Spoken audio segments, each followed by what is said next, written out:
विद्यार्थियों, इस वीडियो में हम गति के तृतीय समीकरण का व्यंजक प्राप्त करेंगे। गति का तृतीय समीकरण आप सभी जानते हैं, v square is equal to U square plus 2as होता है।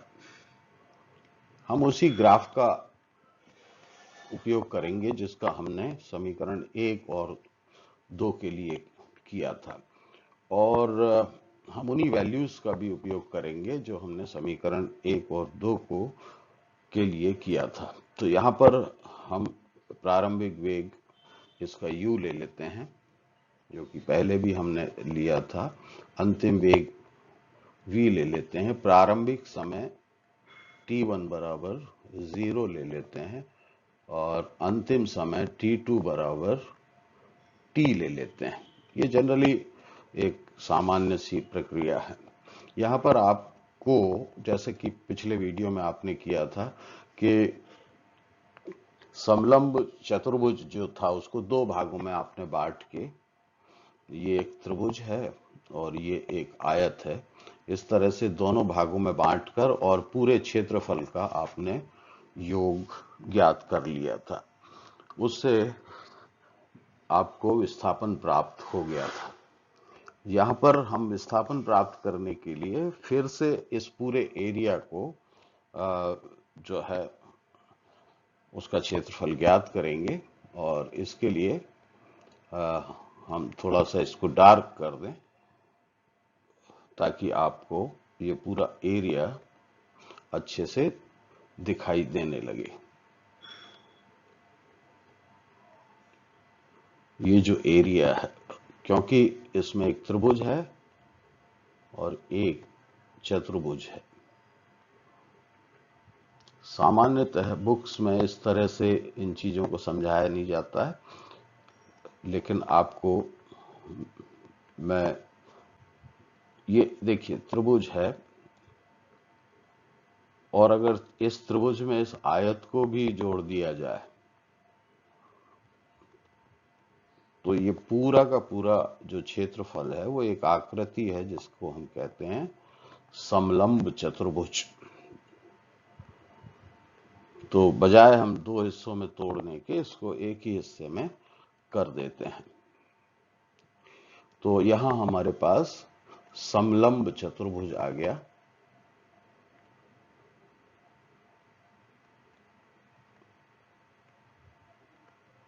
इसकी ज्यादा चर्चा होती नहीं है गणित में समलंब चतुर्भुज की, लेकिन समलंब चतुर्भुज जो है उसका क्षेत्रफल चली गई दूरी के बराबर होता है।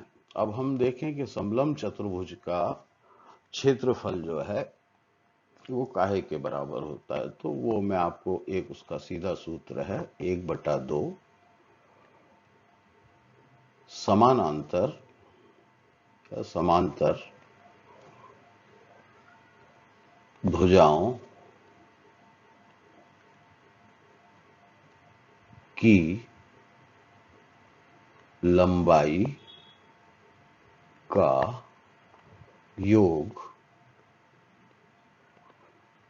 और उसमें हम गुणा करेंगे उनके बीच की दूरी। कौन सी दूरी? लंबवत दूरी।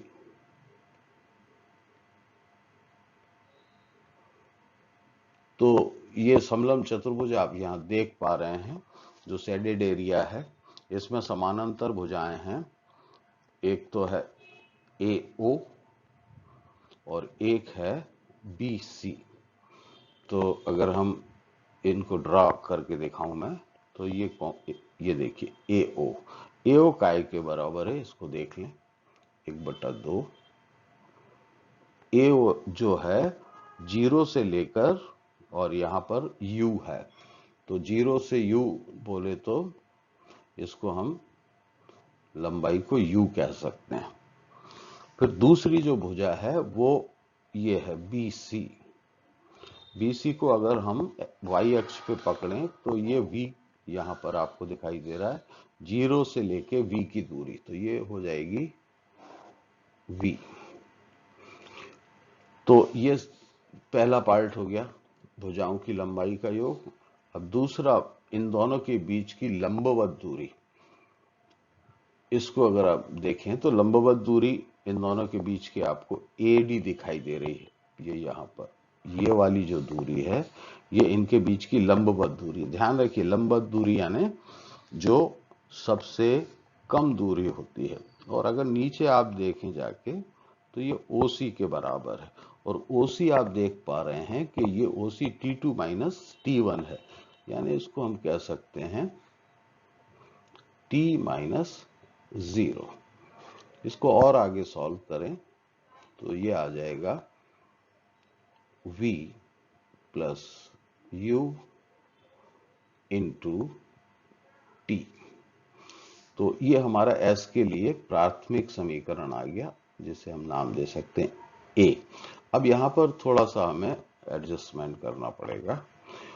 यहां पर हमें T की वैल्यू रखनी है। अब T की वैल्यू कहां से आएगी? तो आप सभी जानते हैं समीकरण 1 में हमने देखा है कि त्वरण बराबर होता है V minus you upon T। तो अगर हम T की वैल्यू निकालें, इसको एक्सचेंज कर दें ऊपर से नीचे नीचे, तो ये हो जाएगा V minus you upon A। तो मैं यहां पर लिख देता हूं उस वैल्यू को। पहले से लिखा हुआ है 1/2 U plus V into V minus U divided by A। तो मोटे तौर पे आपको दिख रहा है कि नीचे की साइड यहां पर क्या है, 2A है। तो ये 2A को हम पक्षांतर कर दें, या और 2A है तो ये 2A को हम पक्षांतर कर दें, या और अच्छे ढंग से एक बार मैं फिर से लिख दूं आपको। ये हो जाएगा, देखिए ये जो है ऊपर की चीज V प्लस यू और V माइनस यू, ये एक समीकरण होता है। उसका मैं यहाँ दोबारा से आपको बताऊंगा। A plus B into A minus B is equal to होता है A square minus B square. ये गणित में आपने पढ़ा होगा। तो उसी चीज का उपयोग करते हुए मैं यहां लिख देता हूं V square minus U square, और ये नीचे की संख्या 2A है। अब यहां पर 2A को हम ऊपर की तरफ ले जाएंगे, तो ये हो जाएगा 2AS is equal to V square minus U square. और इसको रीअरेंज करेंगे, यानी यू स्क्वायर को इधर ले आएंगे, तो ये हो जाएगा V square is equal to U square plus 2AS। तो इस तरह से हमें गति का तृतीय समीकरण प्राप्त हो जाता है। आशा है आप इसको समझ गए होंगे। विद्यार्थियों, जब भी हम सवाल करते हैं, कोई आंकिक प्रश्न करते हैं, तो सबसे पहला जो हमारा उद्देश्य होता है कि जो भी सवाल दिया हो, मान लीजिए कोई ग्राफ दिया हो, तो उसमें दिया हुआ क्या है। तो जो दिया है उसको हम सबसे पहले नोट करते हैं। तो अ, एक नंबर हमें दिया हुआ है प्रारंभिक वेग u। बहुत ध्यान से इसको देखिएगा, मैं सारी यूनिट मीटर पर सेकंड में ले रहा हूं। दूसरा दिया हुआ अंतिम वेग, और वो है 16 मीटर पर सेकंड। तीसरा, जहां तक मैं समझ रहा हूं, इसमें दिया हुआ है समय, समय का अंतराल या समय t, जो कि आप देख पा रहे हैं T1 इज इक्वल टू 0 है, T2 इज इक्वल टू 6 है। तो इस तरह से 6 minus 0 is equal to 6 second. अब हमसे अगर कोई पूछे और कहे कि आप इन तीनों की मदद से, फॉर एग्जाम्पल आप निकालिएगा प्रारंभिक वेग दिया हुआ है, v दिया हुआ है, इसमें t है नहीं, तो दो चीजें पूछ सकता है कोई के आप इससे त्वरण निकालिए अथवा आप इससे विस्थापन निकालिए। तो अगर कोई कह रहा है कि त्वरण निकालना है तो हम तीसरे समीकरण का इस्तेमाल न करते हुए पहले समीकरण का इस्तेमाल करेंगे। पहला समीकरण हमारा है v is equal to U plus A T. तो बड़ा इंटरेस्टिंग है, अगर हम इसको v की वैल्यू यहाँ पर 16 रख दें, u की वैल्यू 4 रख दें, जो पता है उसकी मदद से हम त्वरण ज्ञात कर सकते हैं। तो त्वरण हमारा आएगा 16 में से, इसको इधर ले जाएंगे, 16 में से 4 गए, 16 minus 4 is equal to a या 6a।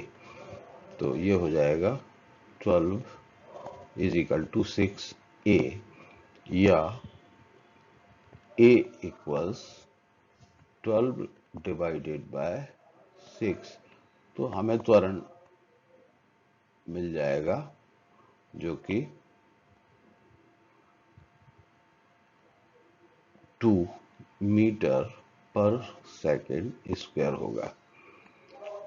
अगर मान लीजिए कोई कहे हमसे कि विस्थापन ज्ञात कीजिए, ये पहला स्टेप मैंने आपको इसका बताया था, जिसमें हमने त्वरण निकाल लिया ग्राफ की मदद से।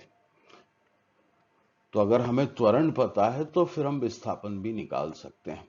तो हम कोशिश करते हैं कि दूसरी स्टेज में विस्थापन निकाल लें। तो विस्थापन के लिए इसी सूत्र का इस्तेमाल करेंगे हम, जिसमें अब हमारे पास A उपलब्ध है। ठीक है, तो V जो है हमारा है 16 का वर्ग, U है हमारा 4 का वर्ग, और 2 त्वरण है 2, और S हमें ज्ञात करना है। ठीक है, तो 16 गुना 16 आपको, तो 16 गुना 16 आपको निकालना है।